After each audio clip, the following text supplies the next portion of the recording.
Hey, what's up? This is the Convo, a bit of a sneak show for Thursday, December 1st, 2022. Norm along with Mike. The streaky Leafs, holy smokes, 5 wins in a row.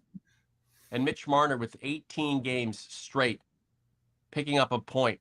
That ties a franchise record, and he did it in the nick of time last night in a 3-1 win over the Sharks at Scotiabank Arena. Mr. Augello, good to see you on a Thursday morning. Yeah, I got my beauty sleep. Well, I need a lot of that. It's funny because a couple weeks ago when we were talking about this team, like, oh my God, the sky is falling. Both goaltenders are hurt. Eric Shalgren's the number one. Now all the defense are half the most experienced four defensemen. Other than Giordano, all out of the lineup for multiple weeks, and they're 8-0-2 in their last 10 games. Right. So it's just you can never really quantify things in professional sport. And as we're going to talk about in a minute, the way that the Leafs are approaching, this without Riley, Brody, Muzzin, Jordy Ben, the way they're approaching games, that's how I think they have to approach what's going to happen in the playoffs. And it's right now yielding great success. There is a winning culture with this organization, whether fans want to believe it or not. But since Austin Matthews came aboard, William Nylander, Mitch Marner, even dating back to Morgan Riley getting his feet wet in the game, there is a winning culture here. Like, it may not extend into the playoffs, but at this point right now, the Leafs, in their minds, believe themselves to be not only one of the best teams in the league, but a contender. And yes, you're minus your two top defensemen.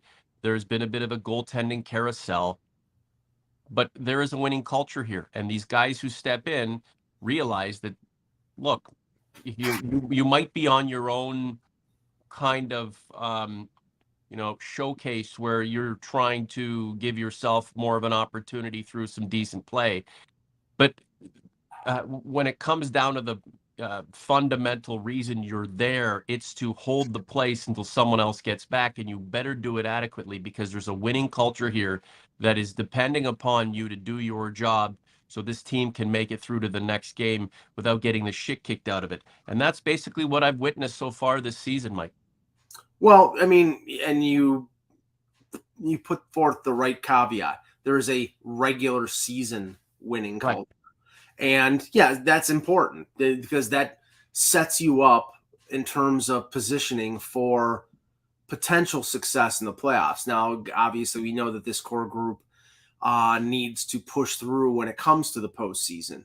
But it's important, I mean, they had 115 points last year and they won the Northern Division. There has been a great deal of regular season success with this core group. But I mean, like I've said many a time, it's almost meaningless until they have that success in the postseason. And you can see that's easy to say because if they don't have the success in the regular season, then they won't make the playoffs. But there is an ethic, there is a mode of operations that Sheldon Keefe asks of his team to have that success in the playoffs, and I think you've seen it on display over the last 10 games with them earning a point in every one of those 10 games and playing, I mean, especially on that 4-game road trip, playing almost perfect road hockey. Now, they made their goaltenders work for it. Matt Murray had 42 saves against Detroit. He stood on his head against New Jersey to get them the victory, and they got the fortunate break of some disallowed goals that were valid. But good team breaks happen to good teams. So right now, I mean, everything is falling into place, and the Leafs need it to fall into place, especially since they've been so shorthanded with both goaltenders out at times and now their defense out at times. And the Mitch Marner thing, which I know I'll let you bring it up, but the Mitch Marner, the fact that he's tied Sittler and Ed Olczyk with 18 consecutive games of at least a point, you could tell it meant something to that team last night when he scored the empty net goal. In the nick of time, Eddie Olczyk sharing that record. Dan Daouz was one. Tom Fergus. Miroslav Fricher, Mm. a couple off. The late Miroslav Fricher. But the team's getting the breaks. The team is getting the breaks. Mitch Marner got a bit of a break last night, scoring an empty netter. Last year, people who didn't like the guy would say, "Oh, he's filling up on empty netters." You know, they're just not quality goals. Um, sure, there's a faction out there who still believe this guy is overrated, and of course, they're all overpaid. Yeah, we get it. But man, oh man, he he's been effervescent this season, to use a soccer term. Right now with the World Cup going on, why don't I borrow all of the lingo?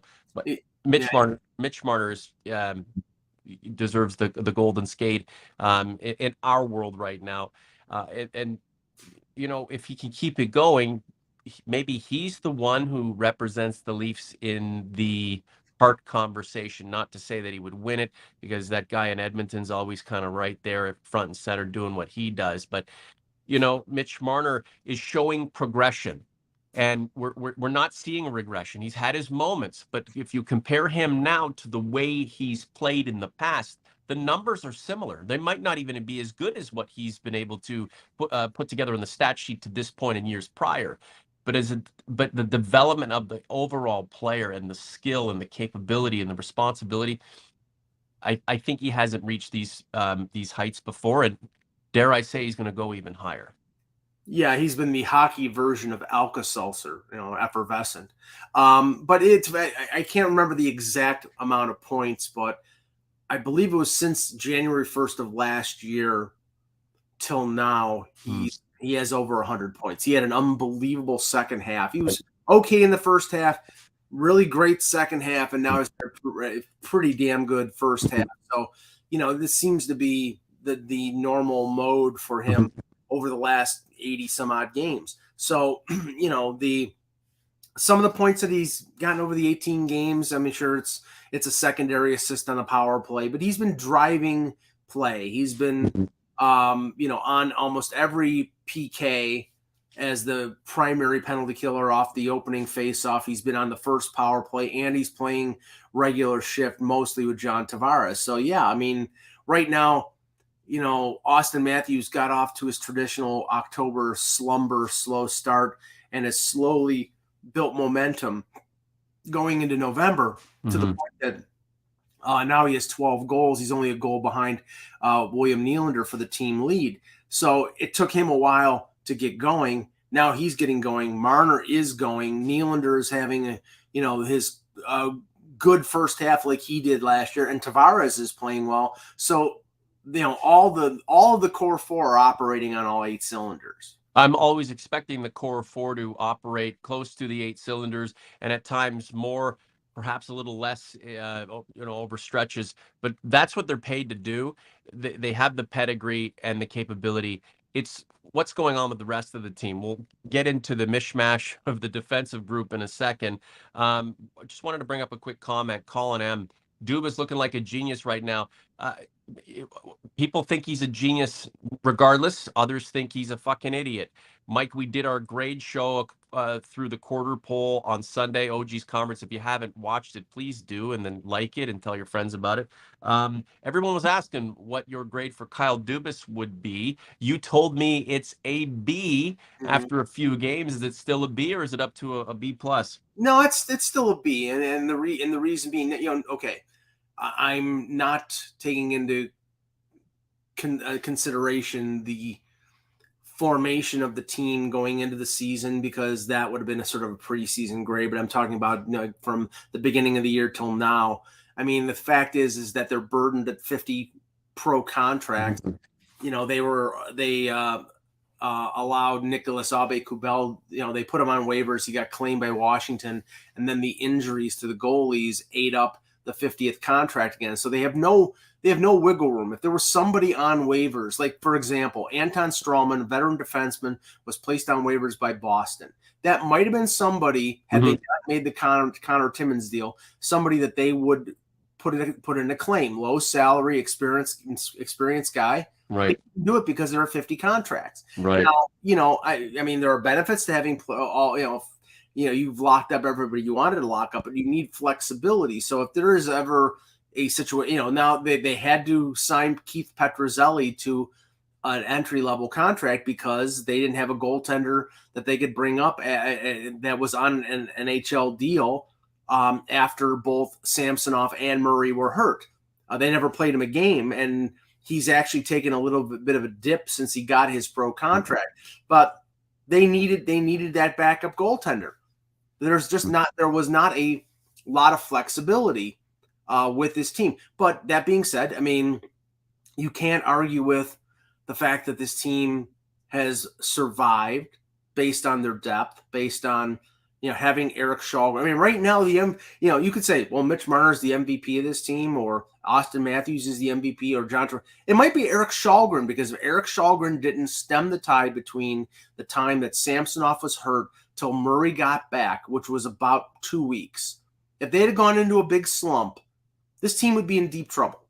Mm-hmm. And they got quality goaltending, enough decent stops from Kallgren to get to point A to point B, and now they're on a roll.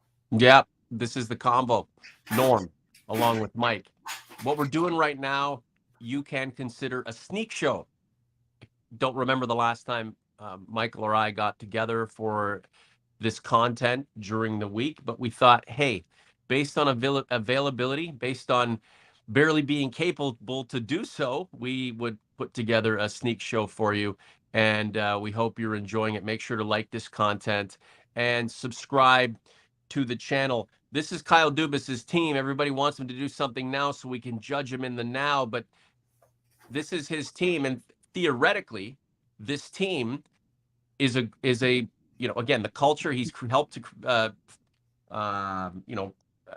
keep a winning culture growing to an extent, and putting this team together on paper, theoretically, it's a good fucking team. But when Jake Muzzin is teetering on the brink of retirement because of injuries, and your iron horse back there in Morgan Riley is injured, and TJ Brody, who's just so reliable, is injured, and the two goaltenders that you think together will be better than anything that you've had between the pipes for the last few years, Freddie Anderson, James Reimer, Jack Campbell included, these guys get injured. What the hell, what the hell are you going to do? So it's the inner workings, between these big transactional milestones, and whether they are great in the moment or leave something to be desired, that we can criticize him for, or lament, or second guess, but they're doing their best. And Mike and you and I have been hypercritical of the Maple Leafs over the past. That's what you do in a medium like this. We criticize, and then we get excited about it. To this point, man, I'm super impressed with what's happened, and it's encouraging. It's awesome to see. And again, I hope it continues, but I hope it continues in the right way with this team, people coming back on track, back to health, people progressing, getting better, all in the name of going gangbusters into the playoffs, winning a round or two, and trying to make something happen with this regime installed, and guys like Austin Matthews, front and center while he's here. Colin in the chat asks, who is our number one goalie? Well, this is the nice thing about what's going on right now. Matt Murray, after Kallgren, like I said, got from point A to point B, Matt Murray played phenomenal. Even to the point that Kevin Allen, who was on the Buzzcast, who was skeptical of Matt Murray, and I've been sort of backing of Matt Murray ever since even before they made the trade. I thought he would be the guy that they go after, that could be the goaltender would get them over the hump. He was skeptical because of his injury history, because of what happened in Ottawa.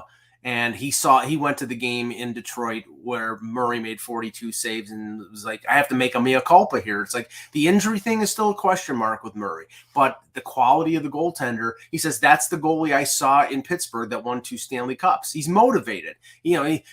People question his quality after going to Ottawa. Ottawa was a disaster. That team couldn't play defense in front of them. They expected him to make 40 saves a night, and you can't operate that way. Here we are now. as Yeah, a with a support structure like he has in Toronto, even with half their defense out, it's much better in terms of where he thinks he can go than it was in Ottawa. So to answer the question of Colin, who's the number one goalie? I think you've got a 1A and a 1B. I think Do you that's have to have a number one? no, and Someone has to be anointed. You're number one, you're number two, and you're no, number. and especially with Murray's injury history, Right. you don't want to have to play him 4 or 5 games like they did. They did that because they needed to. But now, like look at the way the schedule is laid out now. So the last game that Murray started was Monday against Detroit. Wednesday was the next game against San Jose. They play Samsonov after he's been off for about 3 weeks. The next game is Saturday. They're going to start Murray. Mm-hmm. Then the next game after that is Tuesday. Mm-hmm. Now, if they play Samsonov, then Murray is getting 4 or 5 days of rest, Right. which is the way you want to go. You want to keep them both fresh. You want to keep them both sharp. And if you're rotating them now, when the schedule gets much busier, like 5 games in 7 nights, they're going to divvy up the workload. But I think that's the way they're going to go. I mean, they're getting good goaltending. I'm pretty sure Samsonov is 7-2 or something like that in his last starts, and Murray is 5-0-1 in his last 6 starts. Just rotate them. Keep going like that. Mm-hmm. These cats, I'm talking about Samsonov and Murray and Shalgren to a lesser extent, they all understand their roles, right? These two guys aren't passing each other in the hallways of Scotiabank Arena, giving each other the stink eye because one wants to be the main guy and the other one wants the same thing. They all understand what this is about, right? Yeah, no, I think that this team has been competitive enough over the last 6 years to realize that you can withstand little hiccups here or there for 4 or 5 games, but after losing 4 or 5 on the road to teams that they shouldn't have lost to, that was missed opportunities. And of course, then they turn around, as this team often does, driving you crazy. And it will continue, Mike. Yes, they lose. Over. The ride isn't over, and we are going to have moments where we're scratching our heads again, not because we're confused, but we're scratching our heads out of agitation. You tell me that if you didn't think, you'd be lying to yourself if you didn't think at 1-1 in the third period against San Jose that they were going to blow points to one of the worst teams in the league again, like they did in San Jose. They lost in overtime on an Erik Karlsson goal.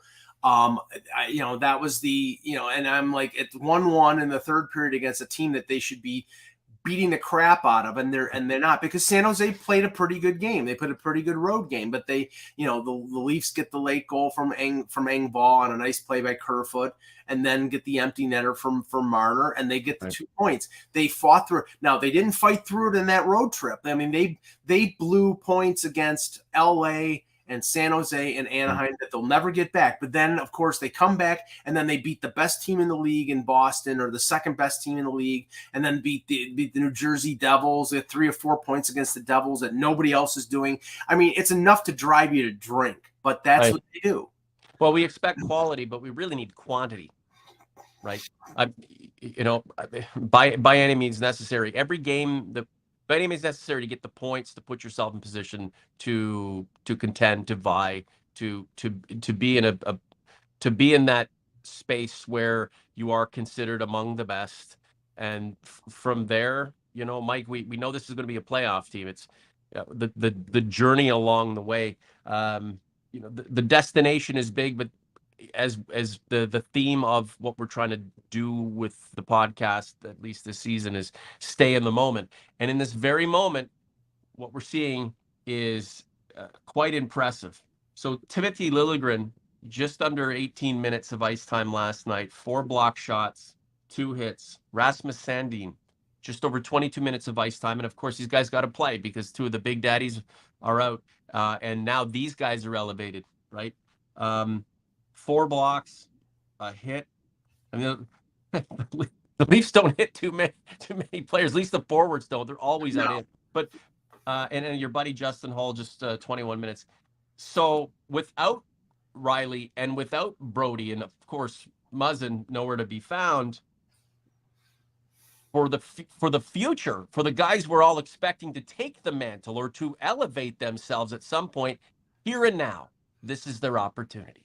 And you can't overlook Mark Giordano, his 10th game playing 20 plus minutes. I mean, to get that out of a 39-year-old. Right, but but we know what we're going to get from Giordano. We're going to get a guy balls to the wall, going to go nuts, whether he's playing 12 minutes, whether he's playing 22 minutes. Right. But what I'm talking about are the guys like Liljegren and Sandin who have, we've discussed ad nauseum and picked apart and expected more from and have been disappointed in this. Okay, you know what? Now, guys, you're elevated. You're the young cats. You're the future. The future is right now.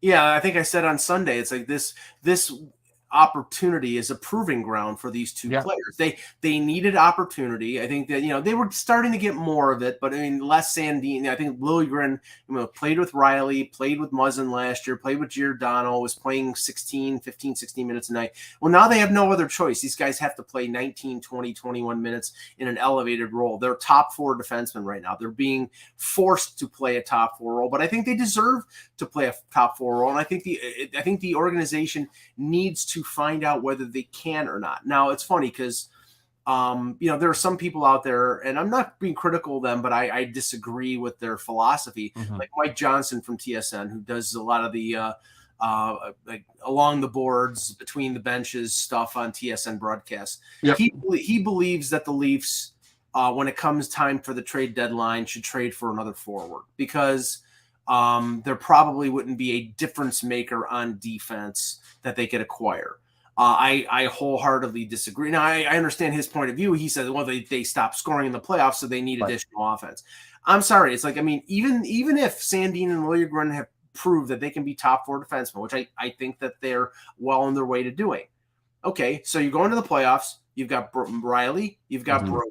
You've got Sandin and Liljegren. You've got Giordano as on your bottom pairing, and then it's a collection of Justin Hall or Connor Timmins or Mac Hollowell on that bottom pairing. And honestly, you don't ever leave Victor Mete out again. Yeah, you need that bottom pairing guy to be a shutdown, nut cutter, physical guy.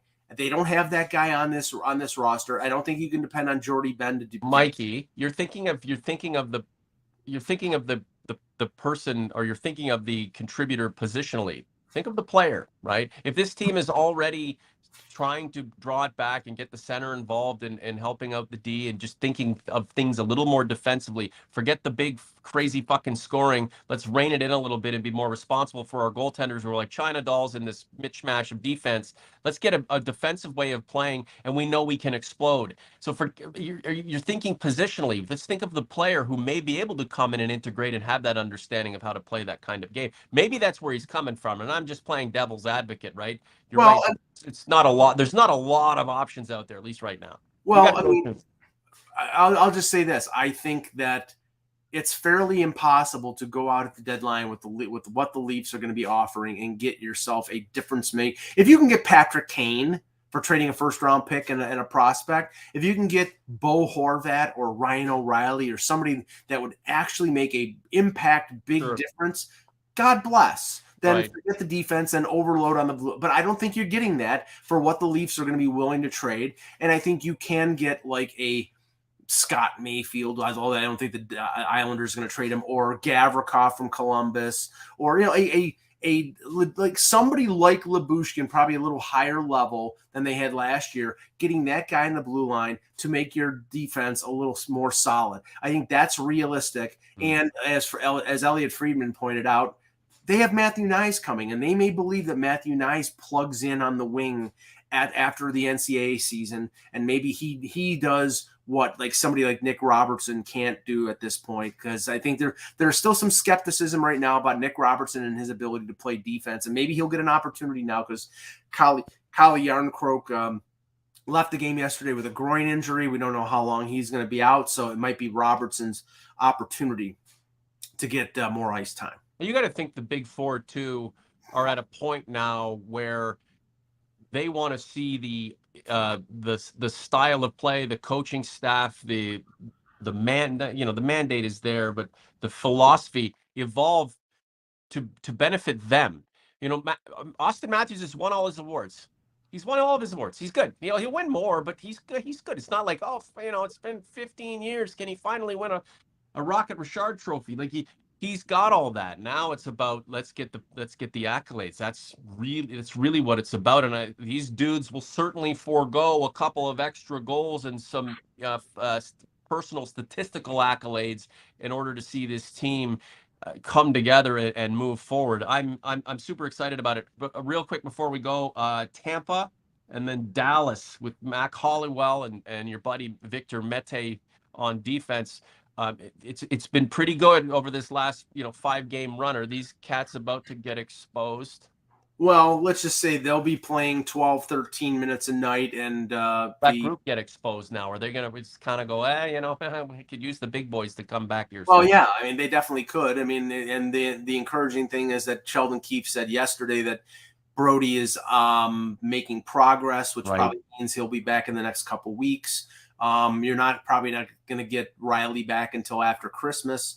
So if that's the case, then these guys are going to have to sort of batten down the hatches. That's why I'm saying like Giordano and Hall and Sandy and Loy are going to play 20 plus minutes, and the bottom pairing they're going to spot them and play them as little as possible. I mean, Hollowell and Mete could be the smallest defensive pairing in the NHL. Mete is not particularly good defensively. Hollowell tries, but he's 5'9" and 170 pounds, so he'll get knocked off the puck, especially against two teams with big forwards like Tampa and Dallas. You got Dallas with Mason Marchment and Jason Robertson and Ben and Tampa, Patrick Maroon and all the other guys. So this will be a test for the Leafs defense and their goaltending. And if they come out with a split of these two games, I think that they'll consider themselves fortunate. Hey, run with it while the running is hot. I do feel at some point this team is going to get more abused than it has. I mean, statistically, they get beaten around pretty good, but that's statistically. In reality, any team that has relatively close enough offensive capability and is good and runs roughshod over teams like the Leafs are certainly going to be in trouble. I'd still like to see a little bit more of a physical element to the overall game, but again, that'll be something they can add to the game plan and pack into the overall strategy and ideology as it goes forward. Anything else you want to add, Mike, before we take off? Not really. I mean, I think that we've covered most of it. I just say that last night, the 21-second moment of silence for Boreas Salming was fantastic. And I love that the fact that the Leafs are selling the Borea patch that they have displayed on their jerseys since his passing last Thursday to raise awareness and money for ALS. So kudos to the Leafs for doing that. Yep. Aaron World Order, a new name. Welcome if this is your first time. Leafs can beat Tampa. Vass has been okay. Sure, the Leafs can beat Tampa. They took them to 7 games last season. Of course they can beat them. The Leafs can beat any team. They can also lose to any team. Brad Tyndall, Nylander is a tank. He can no longer be denied. How often do you hear us talk about William Nylander on the show in a negative way? This season, not once. So, well, I'll just say this. Last year, and Norm will remember this, I said William Nylander deserved to make the All-Star team. The first half of the season, he was fantastic. It was more Dr. Nylander than Mr. Willie. And then in the second half, Mr. Willie popped up. And that's now, if he can continue playing the way he is playing right now, you got no legal. Like he come. Jesus. No, you've got no complaints out of me if he keeps playing the way he's playing, because he's been accountable, he's been physical, he's been consistent in terms of his offense. Ain't fantastic. We digress, Mr. Augello.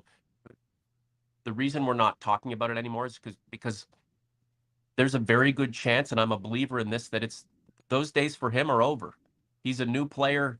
He's older. There's new things to obtain and achieve, for him personally and for this group. Those days, the Mitch Marner whining and complaining and grabbing the stick too tight.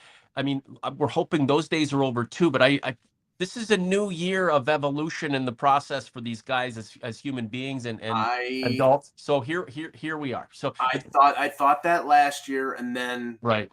it appeared again. So I will be cautiously optimistic, but I'll be awaiting the Mr. Willie sightings. Right. Jose DeMello. Sorry, guys, we should get out of here. Matthew Nyes reminds me of Keith Kachuk. Well, Wasn't that like? I'm sure.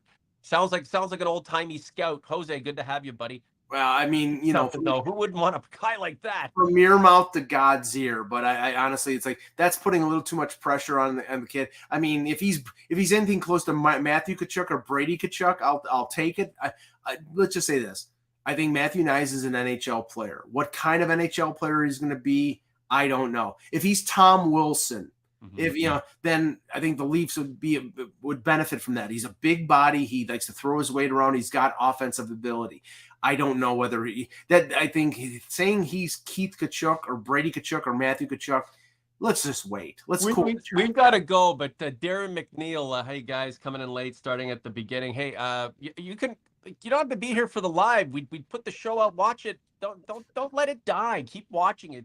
Some of our content and watch it multiple times. I know, but a lot of our content in ways is evergreen, right? I mean, yeah, it was done before a certain game, but we're talking about things that issues and ideas that exist regardless of its pregame, postgame, whenever the hell off season. And Rob M, there's an OG if there ever was one. My biggest worry is what happens when Riley comes back. Do they abandon defense first and go back to fire wagon hockey?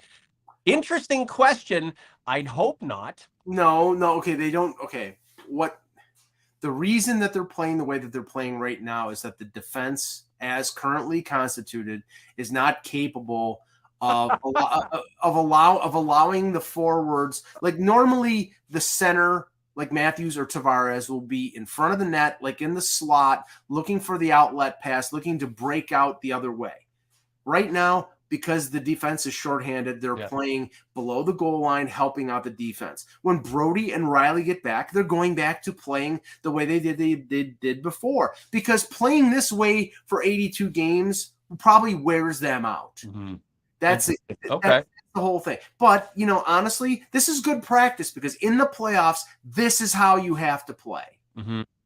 Mm-hmm. And you have to give guys like Brody and, of course, Morgan Riley the ability to stretch out a little bit. They're not just stay-at-home, big, bulky dudes who pick up 20 points a season. These guys, can play all three zones when need be and have, tons of offensive capabilities too. So, again, in this moment, what we're seeing is phenomenal.